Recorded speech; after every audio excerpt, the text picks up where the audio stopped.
నేను అక్కడ ఓడిపోతాను అన్న నమ్మకమే మీకుంటే మరి ఈరోజు ఎందుకు భయపడుతున్నారు? ఎందుకు వైఎస్ కుటుంబాన్ని అంతటినీ దించి కడపలో ప్రచారం చేయిస్తున్నారు? మీకు భయం లేకపోతే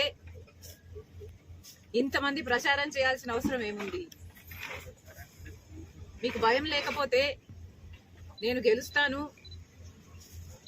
నేను బలం పుంజుకుంటాను అన్న భయం లేకపోతే రాజశేఖర రెడ్డి బిడ్డని చూడకుండా, మీ చెల్లెలని చూడకుండా నా గురించి, నా పేరు గురించి, నా పుట్టుక గురించి సోషల్ మీడియాలో అంతగా దూషించాల్సిన అవసరం ఏముంది? మీ కుక్క బిస్కెట్లు పడేస్తే వాటికి ఆశపడే పేడ్ ఆర్టిస్టుల చేత ఎన్ని సోషల్ మీడియాలలో ఈ రోజు వరకు దూషిస్తూనే ఉన్నారు.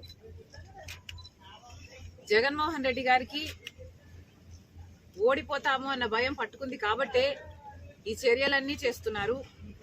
ముఖ్యంగా జగన్మోహన్ రెడ్డి గారు ఈ ఎన్నికల్లో రాజశేఖర రెడ్డి గారి బిడ్డ పోటీ చేస్తుంది అంటే ఎందుకు పోటీ చేస్తుందో జగనన్న గారికి అర్థమైనట్టు లేదు. మళ్ళీ చెప్తున్నాం, కేవలం అవినాష్ రెడ్డి గారిని ఎవరైతే సిబిఐ ఛార్జ్ షీట్ లో అక్యూజ్డ్ గా చేర్చిందో, సాక్ష్యాలు ఆధారాలు చూపి అక్యూజ్డ్ గా చేర్చిందో అదే అవినాష్ రెడ్డి గారికి మళ్ళీ మీరు ఎంపీ టికెట్ ఇచ్చారు కాబట్టే ఈరోజు రాజశేఖర రెడ్డి బిడ్డ కడప లోక్సభ స్థానం బరిలో ఉంది.